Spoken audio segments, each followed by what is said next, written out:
በቀረውስ ወንድሞች ሆይ እግዚአብሔርን ደስ ለማሰኘት እንዴት መኖር እንደሚገባችሁ አስተምራችኋለሁ። የዳነ ሰው በዋናነት እንዴት መኖር፣ ያመነ ሰው፣ የዳነ ሰው፣ የገባው ሰው፣ የበራለት ሰው፣ መንፈሳዊ ዕውቀት አለኝ የሚል ላይት እንዲሆነ ሰው፣ ጌታችን ኢየሱስ የበራለት ሰው ከብርሃን በኋላ ከተገለጠለት በኋላ እንዴት በጣም ሐሳቡን ሰብስቦ ያስቀመጠበት ምዕራፍ ነው። ምን ማለት ነው? እነዚህ ፍልስፍናዎቹ የብዙ ሰዎችን አእምሮ እየያዙ በጣም ሲመጡ ሰዎች ሲኖሩ በአእምሯቸው የሚያስቡትን ያነሳል። ሲኖሩ ምን እያሰቡ የሚኖሩትን የሚያስቡትን ይሰጧቸው ነበር። እና ይሄ ጀግና ጸሐፊ አንድ አማኝ ካመነ በኋላ ምን እያሰበ እንዲኖር፣ ምን እያመነ እንዲኖር፣ ምን ተስፋ እያደረገ እንዲኖር ሁለት ነገር ያስጨብጣል። ከማስጨበጡ በፊት ግን ስለ ፍጥረት ያወራል። ጸሐፊው ስለ ፍጥረት ያነሳበት ዋናው ምክንያት እንደነገርኳችሁ ፍልስፍና ነው። አሁን በዘመናችን የሆነ ፍልስፍናዎች አሉ አይደለም? ወደ ሂንዱይዝም ስትሄዱ ህንዶች የሚያምኑበት፣ አንዳንድ አገሮች በተለይ ኤዥያ አካባቢ ስትሄዱ አንዳንድ ፍልስፍናዎችን ትሰማላችሁ። እና እነዚህ ፍልስፍናዎች የማህበረሰቡን አመለካከት ይቀርጻሉ። ከዛ ማህበረሰቡ እንደ ፍልስፍናው እንዲኖር ይገደድና እንደዛ ብለው ያምናሉ። ከሞተ በኋላ ቀብሮ አሉ፣ ሬሳ የሚያቃጥሉ አሉ።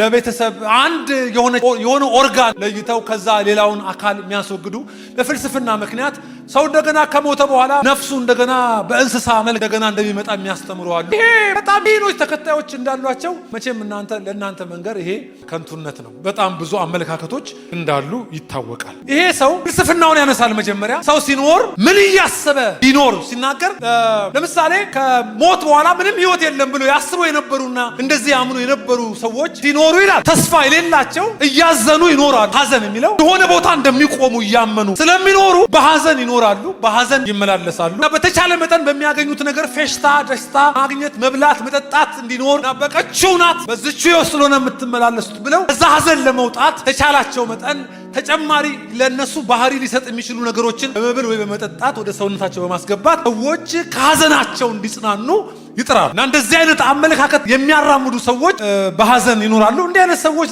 ይሄንን ፍልስፍና ባይከተሉ እንኳን በሀገራችንም ቢሆን በቃ ከሞትኩ በኋላ እኔ ምን አውቃለሁ የሚሉ በጣም ብዙዎች ስለሆኑ በምድር ላይ የሚኖሩት የህይወታቸውን አይነት ስታዩ ሆፕለስ የሆነ ህይወትን የሚኖሩ በጣም እልፍና ሚሊዮኖች እንደሆኑ ይታወቃል። ጸሐፊው ይሄን ለመሞገት ይነሳል። እግዚአብሔር ይመስገን። ይሄንን ሲሞግት የሚያስቀምጣቸው ሁለት ነገሮችን፣ ምን እያሰብኩ ደስ ይበለኝ፣ እሱን ነው ማወራችሁ ዛሬ። ምን እያሰብኩ ደስ እያለኝ በትክክል ልኑር፣ ምን እያሰብኩ ከዛ ምን እያዘወተርኩ ልመላለስ በቀረኝ እድሜ። እነዚህ ሁለቱ በጣም መሰረታዊ የሆኑ ሐሳቦችን ያነሳል። ስለዚህ ደጅ ሲመጣ ገርማችሁ ነገር አሁን ድረስ እንዲህ አይነት ፍልስፍናዎች ከተማዋን እንደሚጎበኟት ያ ተራኪ ይተርካል። አሁን ድረስ እቺ የግሪክ ከተማ እንደምታውቋት ተሰሎንቄ አሁንም የግሪክ ከተማ ናት። በጣም ውብ ከተማ ናት። የቱሪስት ከተማ ናት እና በጣም ብዙ አይነት ሰው የሚንሸራሸርባት፣ የቢዝነስ ሰዎች እየወጡ የሚገቡባት፣ አሁን ደግሞ ከረንትሊ በጣም ብዙ የሚጎበኝ ነገር የተሰራባት የሰው እጅ ስራና የእግዚአብሔርን አቀላቅላ በጣም ሚሊዮኖችን በየዓመቱ ሰው እንዲጎበኝ የምትጋብዝ ከተማ እንደሆነች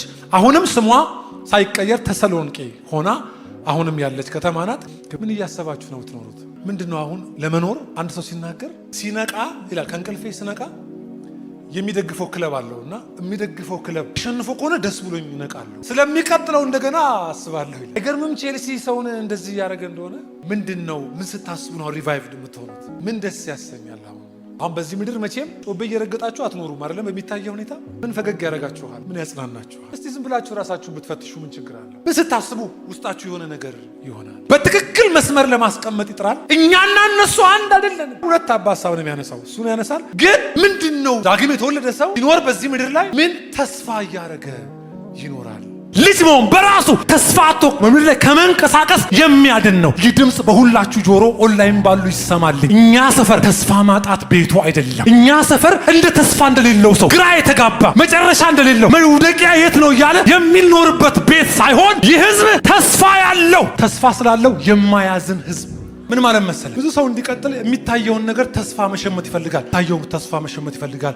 ከስራው ገንዘብ መሸመት ይፈልጋል። ከመንግስት ተስፋ ይፈልጋል። ከግለሰብ ተስፋ ይፈልጋል። ከሁኔታዎቹ ተስፋ ይፈልጋል። ከጤንነቱ። እነዚህ የምትፈልጉባቸው በራሳቸው ተስፋ የላቸው።